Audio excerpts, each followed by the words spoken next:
Oh, it didn't flash. Ah! I would be on set.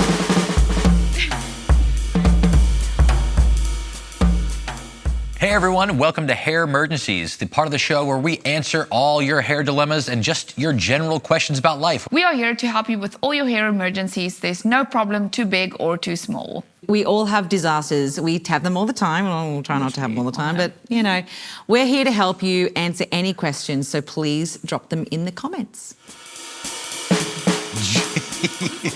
I've seen a lot more hair loss in my clients over the last few years. I've actually noticed a lot of this as well. 2/3 of my hair fell out, so I can relate. And 2/3? 2/3. How much hair did you have? It has all grown back.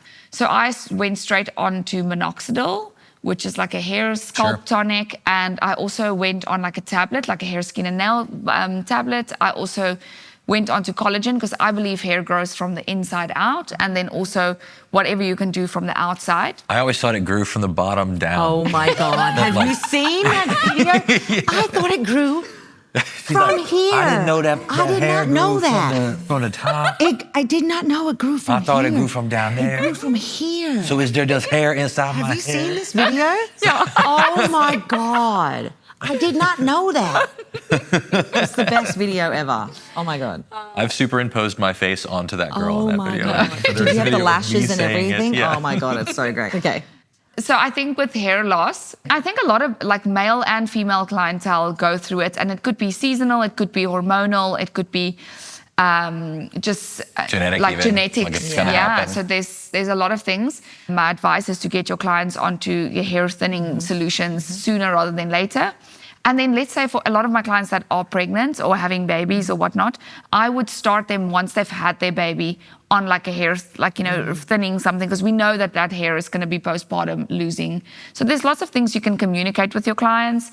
And I think also from internally things you can do. I agree. Yeah. The gut health is really important. Yeah. Sure. Yeah. It's really, really important. Yeah, think about what you're putting into your body and like what you're putting on. It's like do a full evaluation of all the products that you're using. And what I tend to do, I literally just give them a bleach ban. They are not allowed to bleach their hair. That's how I sort of combat it without, because I'm not a chemist. I don't really know anything about all these tablets and formulas and all that sort of stuff. But what I can say for sure is if you're having a scalp bleach every 4 weeks, it's not going to help the situation. So I always take my client dark and I just ban them from bleach, get their hair nice and healthy. For sure. And yeah, go to therapy. Yeah. If you're a guy in your 30s or older and you're starting to lose your hair, know that there's nothing you can do and you need to get into the gym and start lifting heavy because you're just going to have to compensate for that. Or go to Turkey. Another thing that you should remember is our hair goes through hair loss. Like you should be losing hair. You lose about 100 strands of hair a day, and your hair goes through cycles. So about twice a year, you are shedding more than normally. Because a lot of people, when their hair just fall out a little bit more, they're panicking. If all your hair were on the same growth pattern, at any given stage, there would be a time where you're completely bald. Yes. So I try and explain to my clients as well that you lose hair and hair needs to grow and fall out. So there is cycles as well. That is normal. Yeah. Okay. My client is getting married next year and really wants longer hair for that special occasion. Aside from extensions, is there a way to help them grow to the hair faster? No. Next question. Collagen. I have to say though, I had a friend of mine get married and I made her, because I knew that she set the date 1 year, pretty much to the day. I took her dark. And honestly, her hair is like long now and it's back to blonde and it was amazing. Yeah, the less you do to your hair, not cutting it all the time, not overheat styling. Yeah, like the heat, get rid of the heat, stop bleaching. Don't cut all it, the things. wait. Got it. Yeah.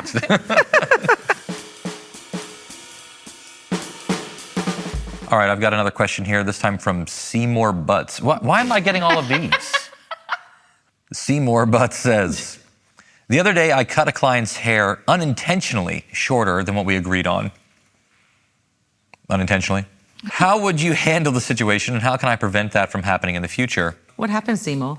Yeah, put down the scissors, buddy. Yeah. No, you unintentionally cut it. This is like meaning one of two things. You either literally accidentally cut some hair, like you physically oops, I cut some hair. Like I've heard stories, even from some of the biggest hairdressers in the world, that they thought they were picking up a texturizing scissor and they picked up a regular scissor and they cut it. That's my biggest nightmare. Or they misinterpreted the desired result. Yeah, and then that was how it was like unintentional, So there's a few things. I mean, if it's the first of the two, like try to be really present, try not to, do anything crazy like that, but know that maybe something like that might occasionally happen. Don't beat yourself up over it, move on. If it's the second, like you misinterpreted it, you need to possibly have a deeper consultation. You need to make sure that you're being like really clear with them and they're being really clear with you about what it is that they want. Look at more pictures, physically put your hands, like, where do you want to see this? Like lift their hair, cover their hair, make that really known. And then besides that, you just have to cut more hair. Because there's plenty of moments when I was first starting out that I started cutting somebody's length in the back and I was thrilled with where this was going to end up in the front. Yeah. And then I got to the front and I was like, well, that's way too much. For longer hair, simple tip would be to start in the front. Start your length in the front. Don't always start your length in the back just because we're sort of taught to do that. Unless I want something to angle forward, a lot of the time I'm starting out in the front. I would try and soften the situation instead of putting petrol on the fire. I would try and just say, listen, I'm so sorry for the misunderstanding. I would obviously not charge that client for the haircut, especially if they are raging. I would try to upsell a full head of extensions and I would try to charge them for the extensions. Or I would like convince them that like in South Africa, this length is all the rage. And then you have to handle it in a pretty delicate manner. Yeah, agreed. You see, every moment after we cut it, it is getting longer. Don't worry. Every second. From the second you started saying it was too short, it's longer than it was then. Already. Exactly. So what are you complaining about? If you have any questions or want to share your hair dilemma, just leave it in the comments below.